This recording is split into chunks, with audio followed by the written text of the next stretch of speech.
Act like you love me, please." The poor girl begged the CEO millionaire in front of her ex.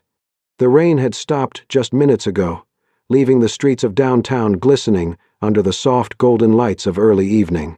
Inside the tiny cafe tucked between two towering office buildings, Ella Monroe wiped the last table of her shift. Her apron was stained with coffee, and her once pristine ballet posture had faded into the quiet slouch of someone accustomed to long days and short dreams. At 26, Ella looked nothing like the girl who once danced across glowing stages. Her golden hair, loosely tied, framed a delicate face, still beautiful, but weary. Her sapphire blue eyes, once lit with ambition, now carried something softer, something cracked. "Ella," a coworker called, handing her a small cream-colored envelope. "Someone left this for you." She wiped her hands before opening it, her pulse quickening. Inside was a wedding invitation. "Charles Dorn and Vivian Lancaster cordially invite you to celebrate their wedding at the Wilshire Grand Hotel this Saturday at 6 p.m. Her fingers trembled. She read it again. Charles, the man she had once believed would be her forever.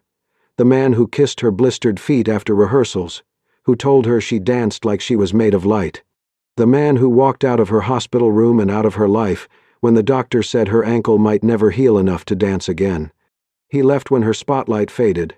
No career, no applause, just a ballet slipper and a broken future. Now he was marrying Vivian, a wealthy hotel heiress. It almost made sense. Of course he would. Ella dropped the invitation onto the counter like it had scorched her skin. That night, she lay on the couch, staring blankly at the ceiling, rain tapping against the window. Marcy, her best friend and roommate, looked over from the kitchen. "You should go," Ella blinked. "Go to his wedding?" "To show him you're not the same girl he left behind." Ella laughed bitterly. "I am the same girl, just with cheaper shoes." Marcy came closer. "No, you've rebuilt yourself. You're stronger now. You've survived what he couldn't even face, and you're not going alone." Ella raised a brow. "Right. I'll just grab Ryan Gosling from the hallway." Marcy smirked. "You never know. The universe owes you something." The Wilshire Grand Hotel gleamed with opulence. Crystal chandeliers lit the lobby, and polished marble stretched beneath Ella's unsteady heels. Her soft blue dress clung modestly to her figure. Her golden hair flowed over her shoulders, a small wave framing her face. A touch of pink gloss gave her lips a fragile glow. She had come alone. But she had come. She whispered to herself, "Maybe I'll pretend to be lost. Have one drink, then vanish." Turning to leave, she collided with someone. Tall, steady, and impeccably dressed in a tailored charcoal suit. "I'm so sorry," she started, stepping back. Her words caught in her throat. Standing before her was Damien Hawthorne. The Damien Hawthorne, CEO of Hawthorne Ventures, billionaire, brilliant, known for being cold, calculating, and completely untouchable. She had seen him before, once or twice, when delivering coffee in the skyscraper where his company rented the top floors. They had never spoken beyond a courteous nod. Still, she had remembered him. How could she not? Today, he looked exactly the same. Tall, striking, his gaze sharp as cut glass. "You work at D'Amico Cafe," he said, recognizing her. His voice was smooth, calm. Ella flushed. "I do. I mean, yes, I still do. I'm just—" She gestured vaguely at the ballroom behind them. "Sorry, I shouldn't have bumped into you." He gave a polite nod, already moving to pass. But something cracked inside her. The sting of Charles's betrayal. The weight of being discarded. The shame of standing there alone. She turned abruptly. "Wait." Damien stopped. She didn't have a plan. Only a plea. Raw and real. Her voice broke. "Act like you love me, please." There was silence, long and loud. Damien studied her, her trembling hands, tear-rimmed eyes, the desperation that made her words fall like a whisper. And then, quietly, he nodded. His voice was firm, steady. "Come with me." He extended his arm. Ella stared at it, stunned, then looked up at him, this stranger, this giant of a man, offering something he didn't owe her. There was no pity in his expression, no arrogance, only something steady, something she didn't yet understand. She placed her hand on his arm and walked with him into the lion's den. The ballroom shimmered with crystal chandeliers and soft music, the scent of roses and champagne swirling through the air.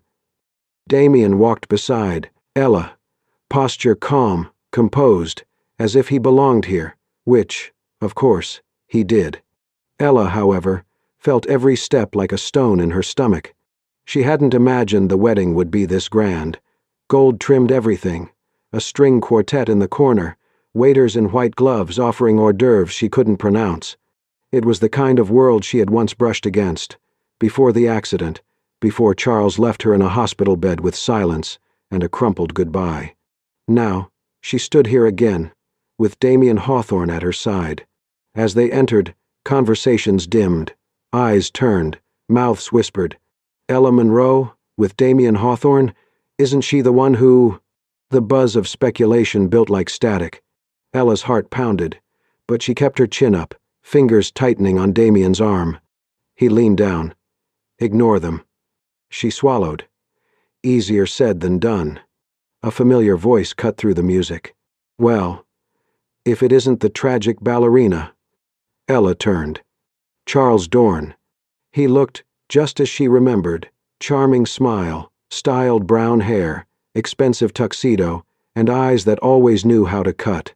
Beside him stood his new bride, Vivian Lancaster, in a couture gown that screamed money and privilege. Vivian looked Ella up and down, her expression curling into something between amusement and pity. You're brave, Vivian said sweetly, coming here alone. She's not alone, Damien said coolly. Charles's gaze shifted to him.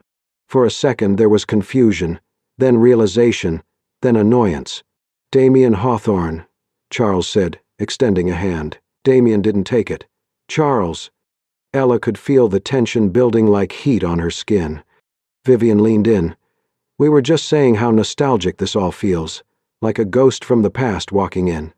Charles chuckled. The ghost of Pas de Deux. The room grew quieter. People were watching. Ella tried to speak, but the lump in her throat rose faster than her courage. She turned slightly, but Damien didn't let her. Instead, he stepped forward. Without warning, without hesitation, he slid his arm around her waist, pulled her close, and kissed her. Gasps rippled through the room. His lips were warm, steady, not rushed, not for show. His hand held the small of her back like she might disappear. Ella's eyes widened, but she didn't pull away. When he finally broke the kiss, the silence was deafening. All eyes were on them. Damien looked at Charles, then Vivian, voice calm but razor-sharp. Do not speak to my fiancé that way. A murmur ran through the crowd. Fiancé? Charles's expression froze. Vivian blinked. Fiancé? Charles echoed. Damien didn't flinch. That's right. Ella and I are engaged. Ella stared at him, stunned. Engaged? He was really doing this. She could barely breathe. Congratulations, Vivian said stiffly. Quite the surprise. Damien turned to Ella, and for a moment, their eyes met, and she saw something there. Not calculation, not performance. Something else. Ella blinked back tears, not from humiliation, but from how fiercely he had stood beside her, how, in a moment where she could have crumbled, he had held her up. Charles looked like he wanted to say more, but a waiter interrupted to lead the newlyweds to the main stage for their first dance. People returned to their conversations, though eyes still lingered. Ella pulled Damien aside, voice barely a whisper. Why did you say that? He looked down. Because it shut them up. She shook her head. That kiss. I figured if I was going to act, he said, I might as well be convincing. Her cheeks flushed, but she didn't press further. The truth was, she didn't hate it. She had expected to feel embarrassed, small, forgotten. But standing next to Damien, she felt safe and seen. Maybe it was all a charade. Maybe it was a moment of impulse. But as the music swelled and the newlyweds danced, Ella found herself wondering if pretending, just for tonight, might be the only real thing she had felt in a long, long time. The night had fallen gently over the city, casting silver reflections on the tinted windows of Damien's car. Inside it was quiet. Ella, exhausted from the emotionally charged evening, had fallen asleep in the passenger seat. Her golden hair framed her face, her hands resting lightly in her lap. Even in slumber, there was a shadow of sadness behind her peaceful expression. Damien glanced at her, his hand tightening slightly on the steering wheel. He didn't wake her. He couldn't. Instead, he let the silence wrap around him and allowed his mind to wander backward, far beyond the reach of boardrooms, wealth, or tailored suits. Back to when he was just Damien, not Mr. Hawthorne. He had been 13, skinny, angry, alone. The orphanage was cold in the winter and stifling in the summer. Meals were forgettable. The walls were always peeling.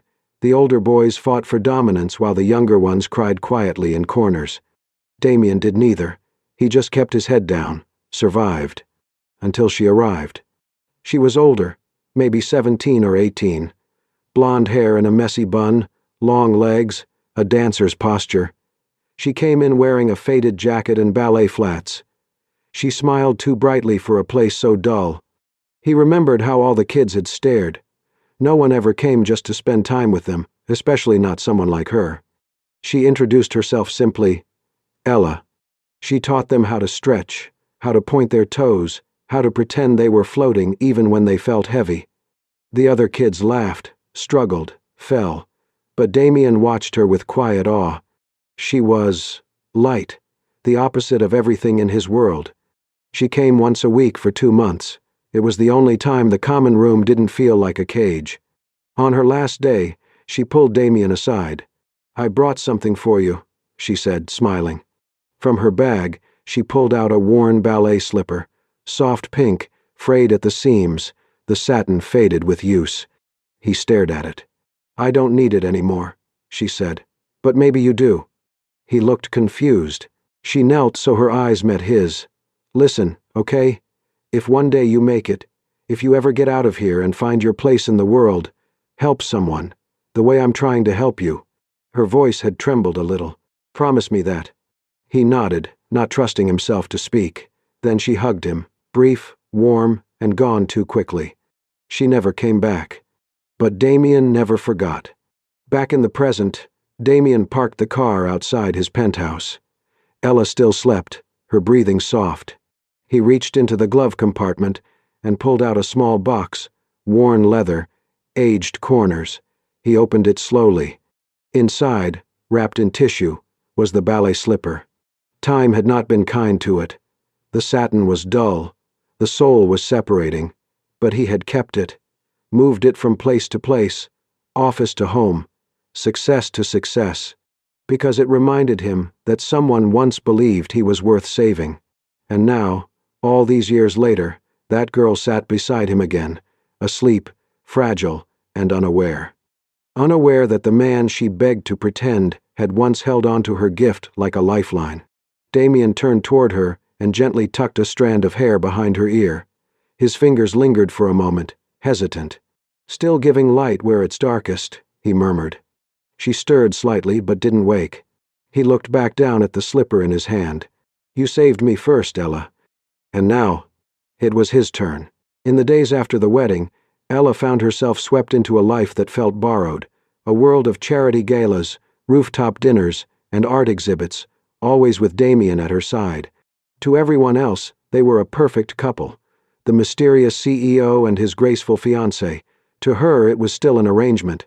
At least, that's what she kept telling herself. They had never spoken of terms or timelines. It had begun with a single sentence, "Come with me." And somehow, it hadn't ended. Damien never questioned it.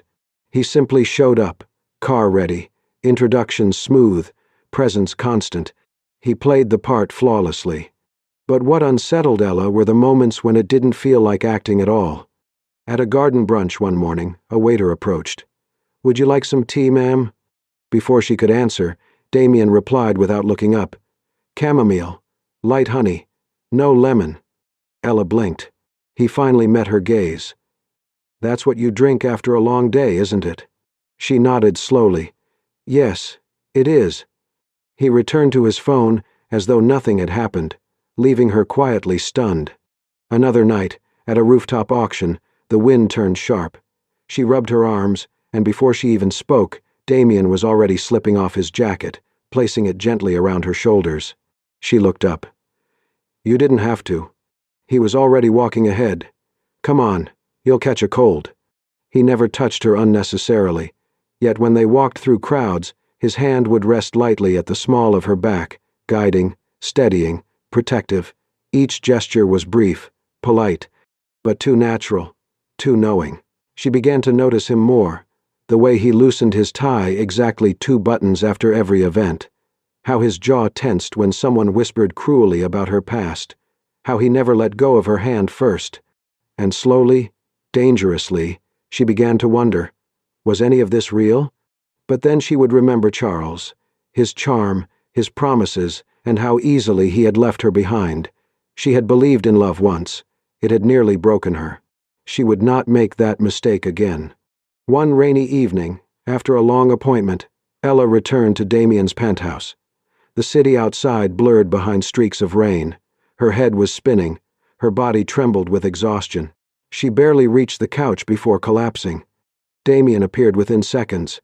What happened? He asked, kneeling beside her. I don't know, she murmured weakly. Just dizzy. He touched her forehead, hot. You have a fever. I'll be fine, she insisted, trying to sit up. I just need... But he was already moving, phone in hand, then stopped, looked at her again, and set it down. Instead of calling his assistant, he rolled up his sleeves and walked into the kitchen. 20 minutes later, he returned with a bowl of rice porridge, the steam curling in the air. Eat, he said simply. She blinked. You made this? He nodded. I watched a video. Her lips curved faintly. In your $6,000 suit? He gave a small shrug. I changed the tie. He helped her sit up, wrapped a blanket around her shoulders, and fed her small spoonfuls when her hands trembled too much to hold the bowl. The warmth spread slowly through her, and though she was too tired to speak, her chest ached at the sight of him. This man, who didn't have to care, but did. He stayed beside her through the night, dampening her forehead with a cool cloth, checking her temperature every hour. When dawn crept through the curtains, Ella stirred and opened her eyes. Damien was asleep on the couch beside her, still in his shirt and slacks, his head tilted back, exhaustion etched across his face. She watched him quietly. No one had ever stayed before. Not through pain, not through fever, not through fear. Not even when she had been at her most broken. Maybe it had begun as pretend. But this night, this care, was something real. Something that felt dangerously close to love. Ella stepped quietly into Damien's study, still holding the cup of tea he had made for her.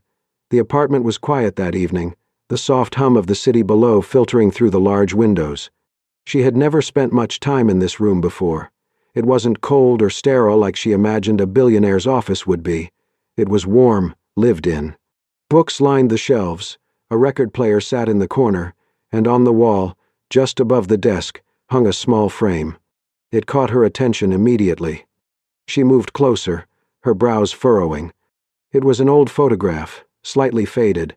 A girl in a simple leotard stood in the middle of a group of children, arms gracefully extended, mid-spin. Her golden hair was tied back in a loose bun, her face full of light and focus. The children around her clapped and laughed. The setting was familiar, a worn-out gymnasium, cracked tiles, a makeshift bar on the wall. Ella felt a strange tightness in her chest. She leaned in. It was her. Younger, brighter, full of dreams. It had been taken during one of those volunteer days when she visited the orphanage to teach ballet. She hadn't even known someone was taking photos then. She hadn't seen this picture in years. Maybe ever. But Damien had it.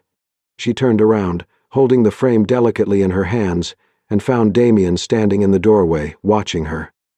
This is me, she said softly. He nodded. How do you have this? Damien stepped into the room, his expression unreadable. Someone took it. I found it years ago and kept it." She blinked. "But why?" His eyes lingered on the photograph, then shifted back to her. "Because the girl in that photo," he said quietly, "saved me." Ella's breath caught. She opened her mouth to ask what he meant, but something in his tone silenced her. It wasn't the time. Not yet. She returned the frame to its spot and stepped back. The room felt different now, as if some invisible door had opened between them, one neither of them had dared approach until now. Later that night, as she was getting ready to leave for the evening, Damien appeared at the hallway with a small box in his hands. It was wrapped simply, no ribbon, no card. He held it out to her. "What's this?" she asked. "Open it," he said. Inside, nestled in white tissue paper, was a pair of ballet slippers, not store-bought, mass-produced ones. These were handcrafted, elegant, made for performance. Her size, perfect. Her hand trembled as she lifted one. She looked up at him, eyes wide. "Damien." His voice was gentle. "You used to fly, Ella." She stared at him, heart pounding. "You'll fly again." The tears came before she could stop them. Silent at first, then unstoppable. He stepped forward without hesitation and wrapped his arms around her. She buried her face in his chest, the slippers still clutched in one hand, and cried like she hadn't cried in years. For the girl she used to be, for the boy he once was, for the strange, beautiful path that had brought them back to each other. He held her tighter. No words, no pretending, only truth. The rain came down hard that night, blurring the windshield with streaks of silver. Damien's car glided through the wet streets, its headlights casting long shadows on the slick pavement. Ella sat beside him in silence, still glowing faintly from the evening's gala, her blue dress catching bits of city light as they passed beneath street lamps. The night had been perfect, almost suspiciously so. For the first time in years she had laughed freely. Her hand had rested in Damien's without pretense. The kisses they shared weren't for show. She had started to believe in something again, in him. But perfection, she would later think, is always the calm before the storm. The first flash came from the side, too bright, too sudden. Paparazzi. Another burst of white light. Then another. Damien's jaw clenched. "Hold on." A black SUV swerved behind them, far too close. They weren't just photographing anymore. They were chasing. "Why are they following us like this?" Ella asked, her voice tight with fear. "They want a story," Damien muttered, accelerating slightly. "They'll do anything for it." Another flash, closer. The SUV swerved again, cutting into the lane. Then came the screeching of tires. The impact slammed into them from the side, metal against metal, the sickening crunch of force meeting resistance. Ella's scream was lost in the sound of breaking glass as the world flipped sideways. The car spun once, twice, before lurching to a stop at the curb. Silence. Then, "Ella." Damien's voice was raw, panicked, nothing like the composed man the world knew. She wasn't responding. Her head lay slumped against the window, blood trickling from her temple. Damien was out of his seatbelt before the airbags fully deflated. He yanked open her door, hands shaking, voice cracking as he called her name again and again. "Stay with me," he whispered, gathering her in his arms. "Please, stay with me." The ambulance arrived minutes later, though to Damien, it felt like hours. The hospital room was quiet except for the beeping of the monitors. Damien sat beside her bed, still in his torn shirt, his knuckles bloodied, though he didn't remember when he had hit something. Ella lay motionless, her face pale against the white pillow. The doctor had said it was a mild concussion, trauma to the head, likely temporary memory loss. No brain damage, no fractures. She may forget recent events, the doctor had explained, especially emotionally charged ones. Damien hadn't said a word. He had only nodded once, his jaw clenched, his chest aching with something far deeper than panic. Now, he sat beside her, watching her breathe. She stirred. He leaned forward. "Ella?" Her eyes opened slowly. She blinked, confused, then winced at the light. "Hey," Damien said gently, trying to keep his voice calm. "You're safe. You're in the hospital. There was an accident, but you're going to be okay." She looked at him for a long moment, and then, in a voice barely above a whisper, she asked, "Who are you?" The words hit him like a punch to the chest. He couldn't speak. She looked down at her hands, then back at him. Why are you here? Did you find me?" Damien stood slowly, forcing himself to breathe. He paused, then swallowed. "Yes, I was with you, when it happened." Ella looked away, troubled. "I don't remember anything. Not this, not you." He wanted to reach for her hand, to say her name the way he had learned to, softly, like a promise. But he didn't. Instead, he nodded. Once. "I understand." She closed her eyes again, her face twisting faintly, as if trying to summon something that refused to return. He watched her for a long time. Then he turned and walked to the window, his hands buried in his pockets, shoulders heavy. She had forgotten the laughter, the tea, the quiet glances, the kiss, forgotten him. But Damien knew one thing for certain. He would not walk away. Not now. Not again. The rain had returned that evening, soft and rhythmic against the hospital window panes. Ella lay in bed, eyes open, staring at the ceiling. Her body felt stronger by the day, but her mind remained hazy, fogged over, as if someone had pulled a curtain over the last month of her life. The doctors told her not to force it. Memories would return when they were ready. But she hated the emptiness, hated the strange ache in her chest she couldn't name, the way her heart fluttered whenever Damien entered the room and then fell again when she couldn't remember why. He had been kind, always calm, always nearby. Yet, somehow, there was a sadness in his eyes every time he looked at her, like he was waiting for something, or mourning something already lost. That night, after the nurses dimmed the lights and left her alone, she noticed something unusual on the small table beside her bed. A ballet slipper. Not new. Old. Worn. The satin frayed. The toe box crushed from years of use. She picked it up gently, running her fingers along its edges. Her breath caught. It looked familiar. She closed her eyes. The slipper clutched to her chest. Sleep came quickly, and with it, a dream. She was dancing. The floor was dusty, the room small, lit by shafts of afternoon Sunday. Children sat in a circle, clapping as she twirled. She wore a simple leotard, her golden hair pulled back. Her feet were blistered, but her heart was light. A boy stood in the corner, watching her with wide, silent eyes. Thin, quiet, alone. She danced toward him, held out her hand, and smiled. He didn't take it, just stared like she was something out of a dream. The image shifted.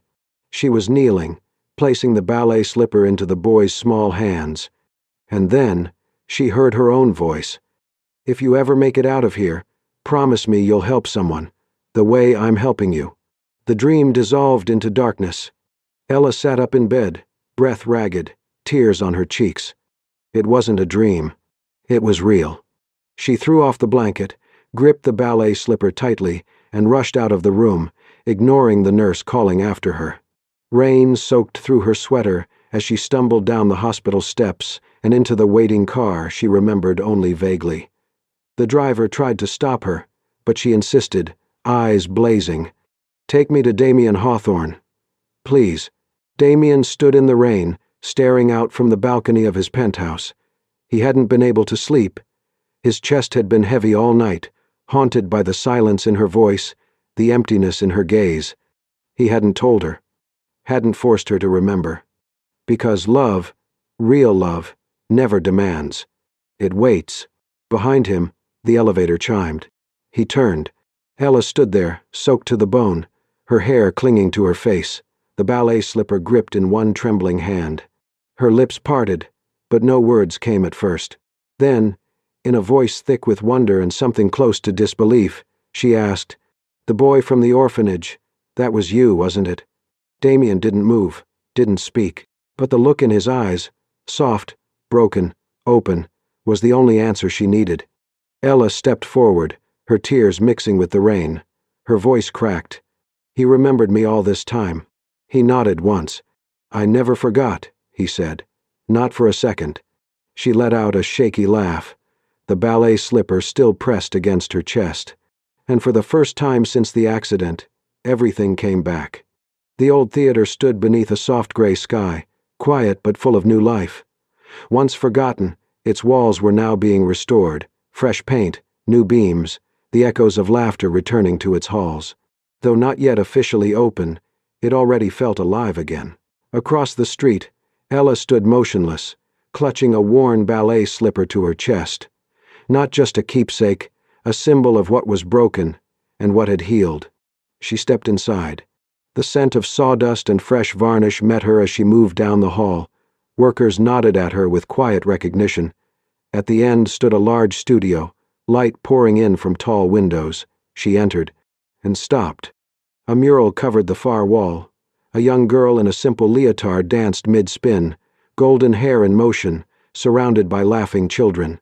The image was a mirror of the past. Her past, that day at the orphanage, frozen in color. Ella pressed a hand to her mouth, her eyes filled with tears. "You remembered," she whispered. Behind her, footsteps. She turned. Damien stood in the doorway, hands in his pockets, his expression uncertain. "I didn't know if you'd come," he said. She walked toward him slowly, then suddenly ran and wrapped her arms around him from behind, resting her cheek against his back. "This time," she whispered, her voice trembling, "I'm not here for pretend. I'm here because I love you." He turned to face her, stunned. The mask he wore so often slipped away. His eyes shimmered with emotion. "I was saving this," he said, reaching into his pocket and pulling out a small velvet box. Inside, a simple, timeless ring. He took her hand and slid it onto her finger. "You kept your promise that day," he said softly. "Now it's my turn." She nodded, smiling through tears. A few weeks later, sunlight spilled into that same studio, now transformed into a wedding venue. No photographers, no press, just love. Their guests were children from shelters, volunteers, and old friends who had stood beside them in silence and support.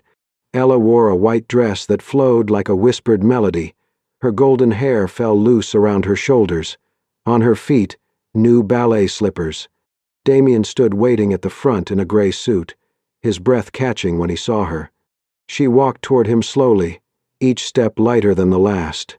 When they met, he took her hands, his voice unsteady.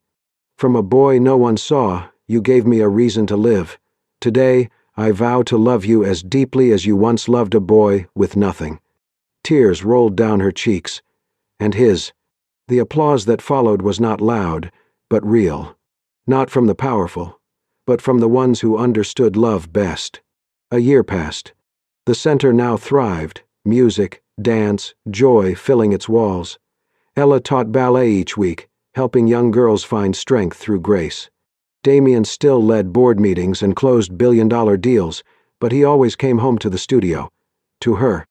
They built more than a school. They built a sanctuary. One afternoon, someone snapped a photo. Ella sat beside Damien, her head resting gently on his shoulder. In her lap was the old ballet slipper, worn, frayed, and full of meaning. The photo now hangs in the front hallway. And beneath it, engraved in gold, "Act like you love me? No, you always did. Thank you for watching this emotional journey of love, memory, and redemption. If this story touched your heart, if it made you believe, even for a moment, that love can heal and kindness can change a life, then we invite you to stay with us. There are many more stories waiting to be told, stories that stir your soul, make you cry, and remind you what it means to be human. Don't forget to subscribe and hit that hype button to support soul-stirring stories, the channel that brings you heartfelt tales every week. Your support means the world to us. Until next time, stay kind, stay strong, and never stop believing in love.